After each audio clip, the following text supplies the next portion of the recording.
Welcome back to the Pipeline and People podcast. Today, I'm talking with Eddie Jimenez. You're the first person that pronounces it the right way, so thank you. Eddie Jimenez, founder of Primal Trust down in South Florida.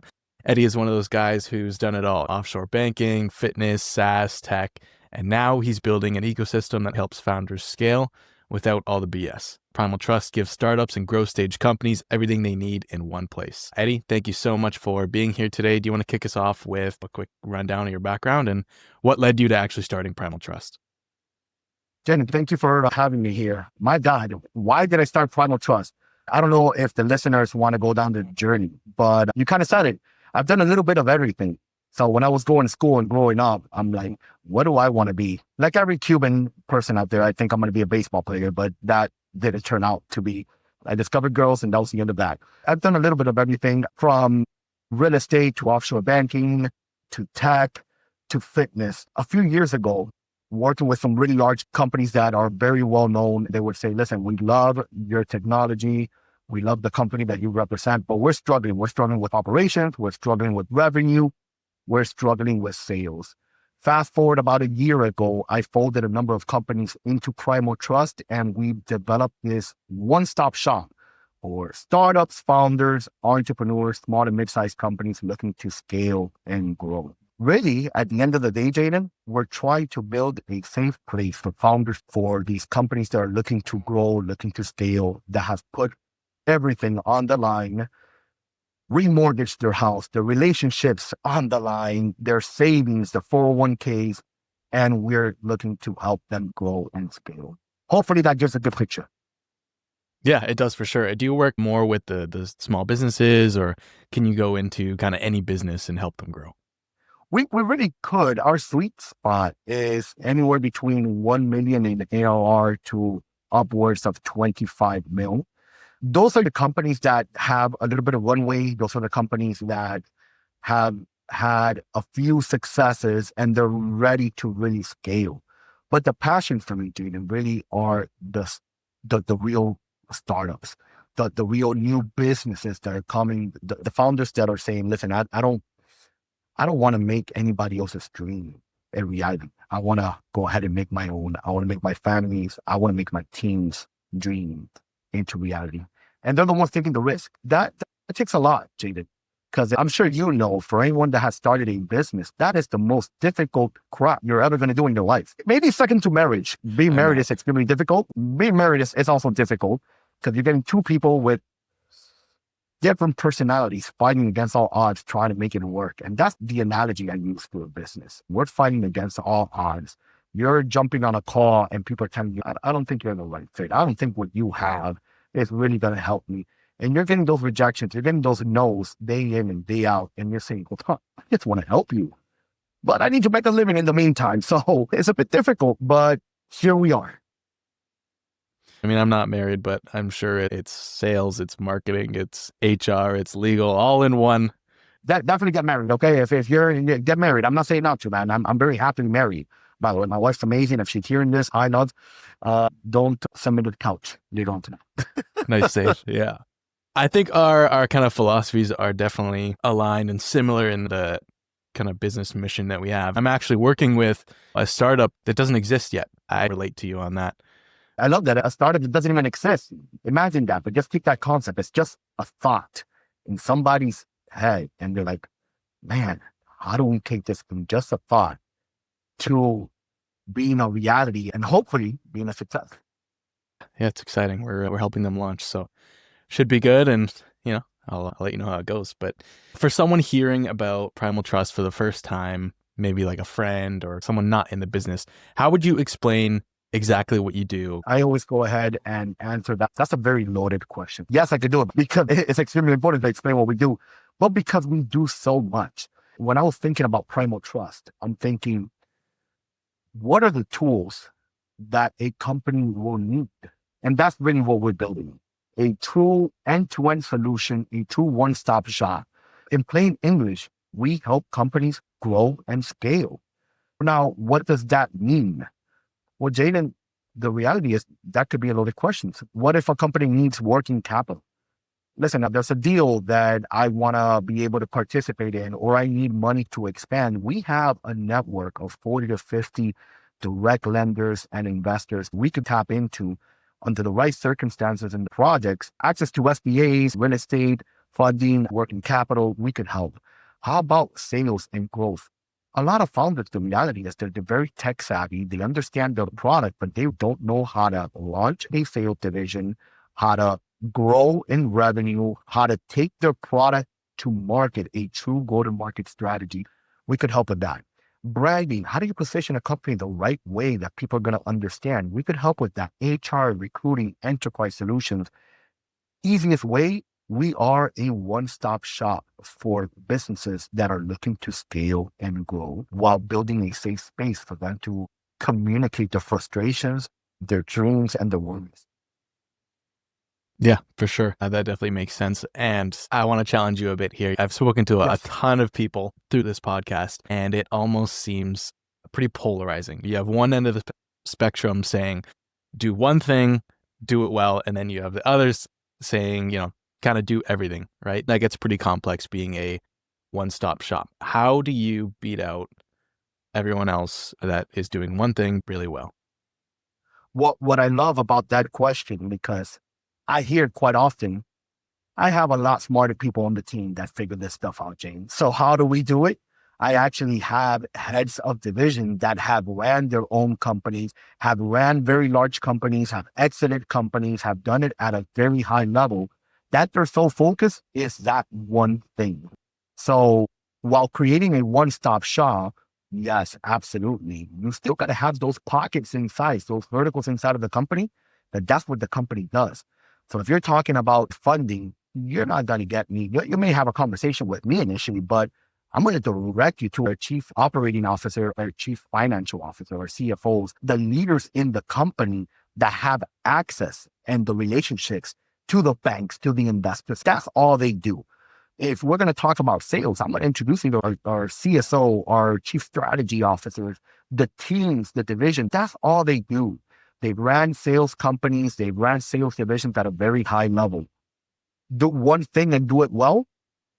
What I do really well is talk a lot of smack, Jaden. So it's what I focus on as a CEO is just talking a lot of that crap, getting the message out there. And we, as an organization, want to create a safe space. I hear oftentimes that we're always talking about a lot of companies, right?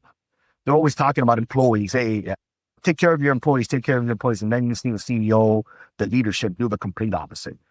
Take care of your employees while the employees are struggling and they're not doing what they need to do. Or they fire whole divisions, but they're preaching, always do this. I'm more interested on the people that they have risked all of it to go ahead for one chance. It's not always the success stories. We always go ahead and take a look at companies and we're saying, oh, well, yeah, it's easy to go ahead and start a company when you have all the money. How about the people that migrated here or were born with just a dream and came from nothing? And they are building this dream from the bottom. Those are the people that I want to talk to. Not everybody that starts a company or a business has the means to do it. Sometimes you need to start by knocking door to door, asking for the sale, having conversation, being at the right place at the right time, being prepared. Those are the people that I really want to have conversations with. Those are the people that I'm saying, listen, I feel you. I hear you. I've been there. Looking at my wife and saying, I don't know how we're going to pay our mortgage because I took a risk and I took a leap and invested in myself. It's always safe and easy to go work for somebody else. That's what people forget under the right circumstances. But going to work for someone, what do you got to worry about? Hey, I'm going to get up. They asked me to be here whatever time, and I got to leave at whatever time. I'm trading my time for money, and I expect to get paid at the end of the day. Well, how about building something from nothing? How about saying, hey, you may build it and still not get paid. You may build it and you still may fail. What the hell do you do? The world doesn't owe you anything. On the contrary, what you owe yourself is that this is one life. I'm going to live it with all I got, and I'm going to bet on myself. And those are the conversations that I want to have. Those are the people that I want to empower. Yeah, 100%. And it's amazing that you want to help other people in a similar situation. Most of the time it works. Sometimes people say, Patty, it's not working out. I'm like, okay, no problem. There's wins and there's losses, man. There's always that. Yeah. I actually want to disagree with you there. There's wins and there's lessons. You fail, you try again. You said it better than anybody. It's not over when you lose, but it's over when you quit. Yep. You're right. There is a lesson, because if you win, where was the lesson? Hey, I did everything right. I won. Great. Amazing. Thumbs up. But when you lost, it's an opportunity for the lesson. So yes, it is a lesson. It's not a direct loss, even though it's a loss, but it is better a lesson. And that's the right way to place it, Jimmy. Yes, absolutely. So as you know, kind of I deal with AI. That's my main thing. But I want to know, how do you and how does Primal Trust integrate AI or use AI? Do you? We absolutely do. And today, AI is all the rage. AI is not going anywhere. I don't think it's going to be like a Terminator. It's going to come on and take over and we're all done. The way that I look at it is AI, we got to think of AI as an amplifier. It's an amplifier of human potential. And that's the reality. AI is not replacing people. What it really is doing is the people that understand AI are replacing the people that don't. If you're looking as an amplifier, think of that. We use AI inside of Primal in all sorts, for automation, for augmentation, for acceleration. We're really using AI to be first to market, to move faster. And this is the thing that I've been having a conversation with a lot of founders, and some of them disagree, some of them agree. Never in the history of tech or tools have we had access to more tools and more automation. Yet I feel we're doing less and less because our attention is struggling. Everything is competing for our attention. You're on social media. There's an AI widget that is popping up and it's telling you, hey, go ahead and do this. And you're on business. Oh man, I should make a call, but no, let me hide behind the technology and send a cold email. We have to use those things responsibly. One salesperson today currently could do the job of probably 5 or 10 salespeople because of AI, because of what it's doing.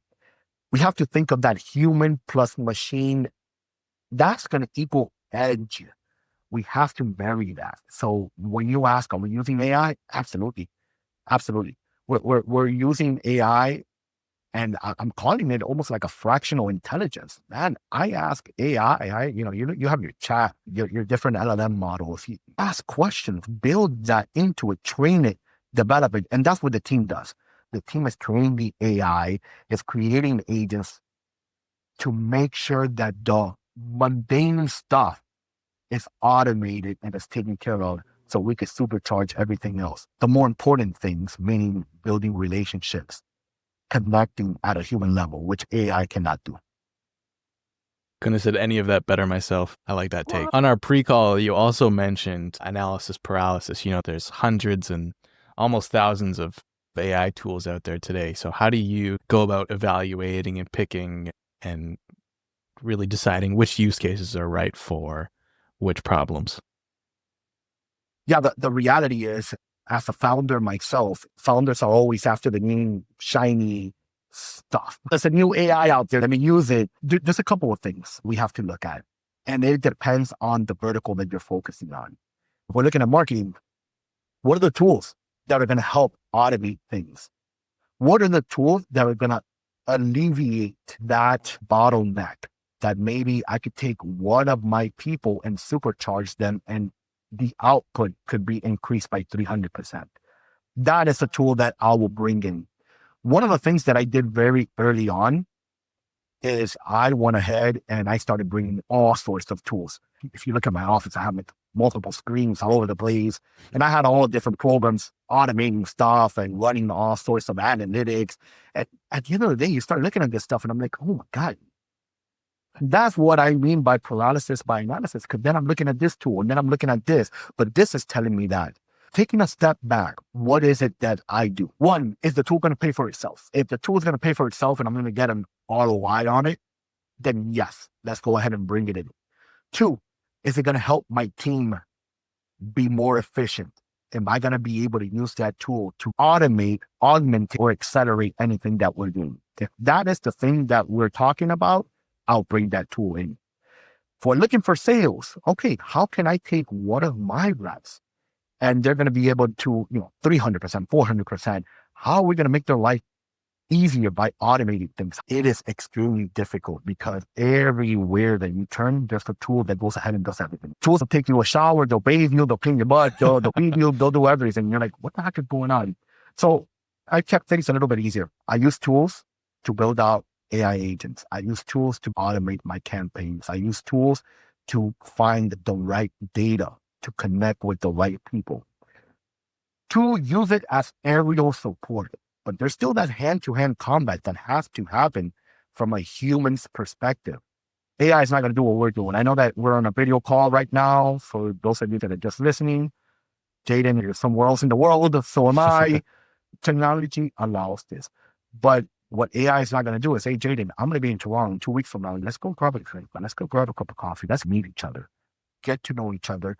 What AI is doing is I could take any tool, it doesn't matter the tool, Jaden, it doesn't matter the division, it doesn't matter the vertical, and it could go ahead and I could roll it into our ecosystem to allow my team to build those true human connections. We're bringing in that tool.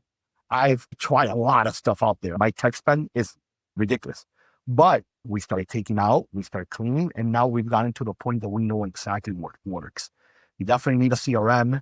You definitely need a project management tool that is going to keep you organized. You need automation. You need to have a good understanding of that. If you're able to do that, those are tech platforms that you definitely need to bring to your business.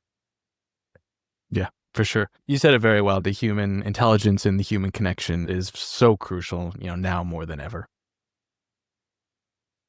It goes back to, we use AI to automate the repetitive, the mundane stuff. That's really what we're looking at. We're using it to augment decision-making and accelerate growth. There's certain things that AI could help that you don't have to think of. Listen, you set it and forget it. I don't need to send that email anymore because my tools. I don't need to go ahead and book this. Oh, I can stand these funnels up. I could go ahead and do whatever it is, the follow-up, book the meeting, post something on social media, connect with someone. All of those things we don't need to do. And that'll give us the space to just get back to what's important, which is being humans. Yeah, 100%. I think if I'm remembering correctly, you mentioned in our previous call that you're starting up a fund, the Primal Trust Fund.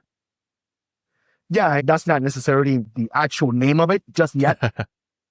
But man, you're pulling all these secrets that we're kind of keeping No, close. well, if you don't want to talk about it, you don't have to. We said it first year. So one of the things, in order for us to really become a true end-to-end solution and become that one-stop shop, there are tons of companies out there looking for funding. They are companies that have the legs to grow. And what they need investment. One of the things that I kind of took a step back and thought of quite a bit. Why do I want to do any of this stuff? Other than helping out founders, taking care of the team and building an awesome company. Yes, great. But I want to peek under the hood of the right companies that are building something special. If there's any VCs out there listening, any PE firms, definitely connect with me because we are connecting with some of the best kept secrets out there. And we're building the infrastructure, the framework for these companies to grow. So it only makes sense, Jaden, that if we're already standing up the framework, putting the structure in place and investing in the team and helping the team grow, then we actually, buy in and say, hey, why don't we invest directly into the company? Not only with our time, with our energy, with the systems that we have in place, but more importantly, how about funding? How about if you could get, what would 250K, what would 500K, what would a million do for one of these small companies that are looking to grow and scale? We're in the process of building that. Hopefully, if everything goes according to plan, we should be up anywhere between 60 to 90 days from now. Now that you told the world, thank you, Jaden, I appreciate it. Of course, you heard it. But the way that we look at things and the way we approach things are completely different. We want to take a look at the company first, and we want to really peek under the hood. We really want to be able to go in there and say, what do you need help with? I always start saying that. VCs would give you money. They believe in you. They believe in your pitch. They believe in your company. They'll give you money. But then not all VCs and it's not a blanket statement because there are some really cool companies out there. But when you tell them, hey, listen, I need help with introductions. I need help with growth. Well, we gave you the money. Go figure it out. We already told you, go bring the chief sales officer. We already told you, you need to do this. You need to do that. Go figure it out. I don't like that approach. I hate that. And just a lot of companies that say, go figure it out yourself. No, listen, if you already did the work, why don't we empower more people? Why don't we help more people make their dreams reality? What if there's a product out there that nobody wants to invest in yet, but it is life-saving, life-changing? Hopefully with our systems and our methodologies, not only can we help grow and supercharge that company, but hopefully we could also pump some much needed funds into the right companies to supercharge their growth and their scaling efforts. Yeah, that's awesome. It's almost like a Shark Tank, Dragon's Den kind of approach. Yeah, but without all the money that those guys have, we'll get there. Yeah, We'll get there. If everything goes right in the next 12 months, what does Primal Trust look like by this time next fall? Oh my God. A true VC studio down here in South Florida, where we are investing in some cutting edge companies and helping them grow and expand. Hopefully 12 months from now, we are at 300% growth. If we stay consistent in the trajectory that we're building for ourselves, the roadmap is pretty aggressive, meaning from coming up with our own product internally, to investing in the right companies, to acquiring a few companies, to continue expanding our done-for-you sales division, continue expanding the funding aspect of it, our HR recruiting side. Once again, you asked me these loaded questions, Jaden, that, hey, what does it look like 12 months from now? We should be easily at a 300% growth 12 months from now if we continue down the road that we're going. That's amazing. And I'll definitely be watching, but I believe in you. So we'll see. I appreciate that. Hey, there's only one way through the storm, right? In order to get out of it, we got to go through it, right? Yes, we got to go through. All right. Just being cautious of time here. I got a quick rapid fire section. So, it's a few questions, whatever's on the top of your mind, 30-second answers. Do it. Let's do it. What is a belief that you've changed your mind on recently? Jaden, come on. You got to ask these questions. What's a belief that I changed my mind that I got to do it all myself? That if I don't do it myself, it won't get done right. What is the most underrated founder skill? Storytelling. I agree. Storytelling, in my opinion. Favorite tool, book, or routine right now? Oh, shit. I can tell you everything. Favorite book, The Alchemist. Favorite book. It's been favorite book for a while. I do read quite a lot. I'm going to go ahead and pat myself. 167 books last year. Just throwing that out there. Okay. Routine. I have to start with a workout early in the morning. If I don't, my whole day is gone to shit. Favorite tool. Jesus Christ. I want to throw my computer off the window, so I don't know. Favorite tool. My chair to meditate in. There we go. Yeah, for sure. All right, last one. What is the best piece of advice that you've ever been given? Best piece of advice. Listen, measure twice, cut once. That is the best piece of advice, and that applies to anything and everything in our lives. If you're going to do something, make sure that you do it wholeheartedly, taking all the risk that you could take out of it. But if you're going to do it no matter what. So measure once. Absolutely. All right. Well, Eddie, this was fantastic. Thank you so much for taking the time today. If you want to give a shout out, tell people where they can connect with you or Primal Trust, now's the time. Oh, definitely. I appreciate it, Jaden. Thank you for having me. The website, primaltrust.co, is definitely a place that you can connect. You can find me on LinkedIn. You can find me in the easiest way, to be honest. LinkedIn, you'll find me there. Eddie Jimenez /Primal Trust. It's the easiest place to go ahead and connect, or our website. Definitely Primal Trust. All right. Thank you. Until next time, this is the Pipeline and People podcast. Thanks for watching.